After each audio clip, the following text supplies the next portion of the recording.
It was close to midnight when I left work. A long day, a tired drive, and a never an empty road ahead. The route was one I'd taken dozens of times, a 2-lane highway cutting through the woods in rural Pennsylvania. No towns, no streetlights, just forest pressing in on both sides. For the first half hour, it was uneventful. I had the radio on low, headlights carving tunnels through the mist. And then, I saw them.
Almost pressed against me.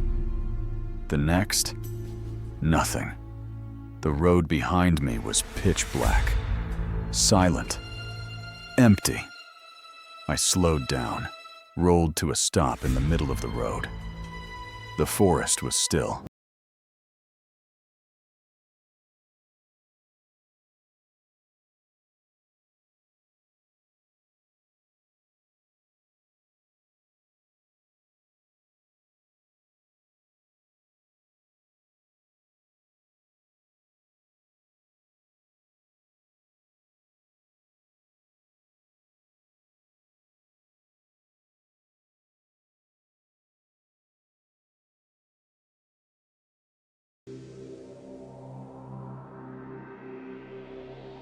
This happened on a Saturday night, March 14th, 2015. I remember the date because it was the night after my friend's wedding.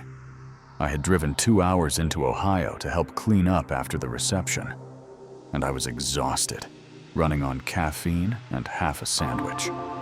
By the time I got back on the highway, it was past 1 a.m. My gas tank was near empty. That's when I saw a small exit sign, the kind you almost miss, with faded letters. Gas, 1 mile. I took it. The road curved into a gravel lot with a single gas station. The place looked half alive. One flickering fluorescent light hummed above the pump.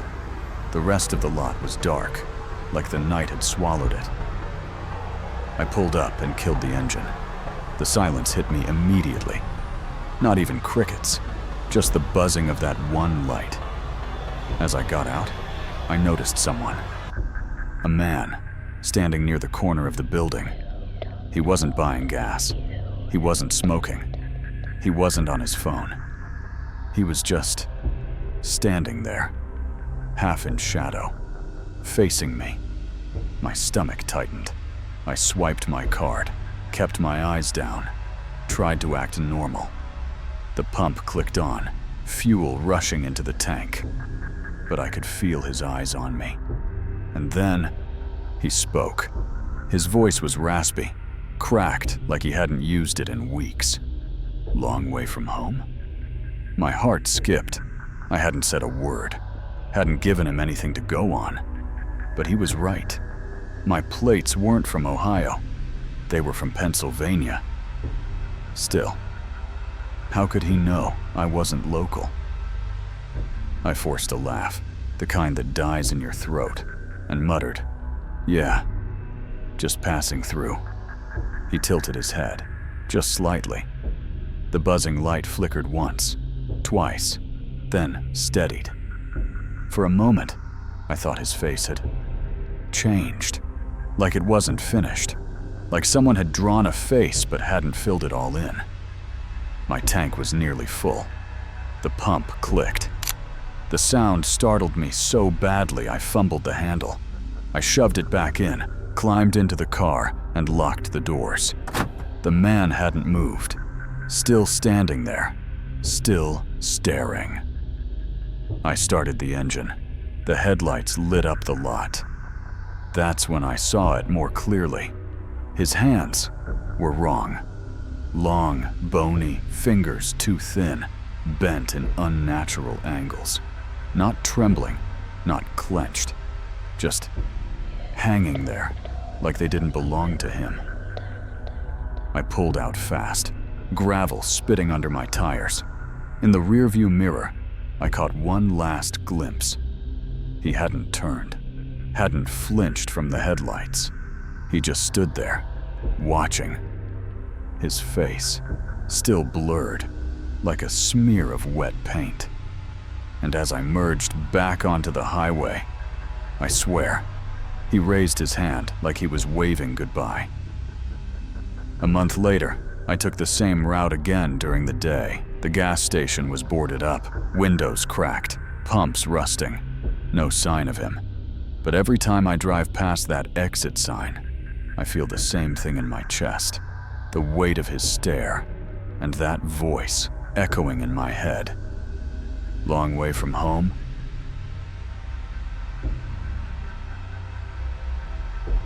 This happened in the summer of 2012. July, Arizona. I was 23, fresh out of college, driving cross-country in my old Honda Civic. I wanted the classic American road trip. Route 66, desert sunsets, radio static fading into late-night talk shows. It was just me, the open road, and a backseat full of snacks. Around 11:45 p.m., somewhere east of Flagstaff, the road turned darker than I expected. No towns, no signs, just desert stretching endlessly on both sides. That's when I saw her, a figure at the side of the road. A woman, young, maybe in her early 20s, pale dress fluttering in the hot desert wind. She was waving. Not frantically, just one slow, desperate gesture. I slowed, against my better judgment. I stopped. She stepped closer, and in the headlights I could see her more clearly. Black hair tangled, dark eyes sunken, but calm. She smiled faintly and opened the back door without a word. "Car broke down," she whispered. Her voice was almost carried away by the desert wind. I nodded and offered to take her to the next town. She slid into the back seat. I glanced in the mirror once, twice, and every time she was there, sitting silently, hands folded in her lap. For the first 5 minutes, she didn't speak. The only sound was her humming. 3 notes, over and over. A low, steady hum that made the hairs on my arms rise. I tried small talk, asked where she was headed. She looked up at me through the mirror and said, "Home." My chest tightened. Something about the way she said it didn't feel right. 10 more minutes passed. I spotted a gas station ahead, a beacon of neon light in the desert emptiness. I pulled in. Relief washed over me. I turned around to tell her we had made it. The back seat was empty. My heart slammed against my ribs. I hadn't heard a door open. No footsteps. Nothing. The seatbelt she'd buckled was still fastened. My throat went dry. I stumbled out of the car, scanning the lot. Empty pumps. No one around. Just a clerk inside. Bored, sipping coffee. I ran in, words tumbling out. There was a woman, right? She was in my car. She was right here. The clerk stared at me for a long time. Then Jawad, "You're not the first." He leaned on the counter, eyes tired. "That stretch of Route 66 has a ghost. She's been thumbing rides since the 70s. Always a young woman in white. Always humming, my knees nearly gave out." I turned, staring at my car through the glass. The back door was still closed. The seatbelt still buckled. And in the distance, just beyond the neon light, I thought I saw her. Standing by the roadside again.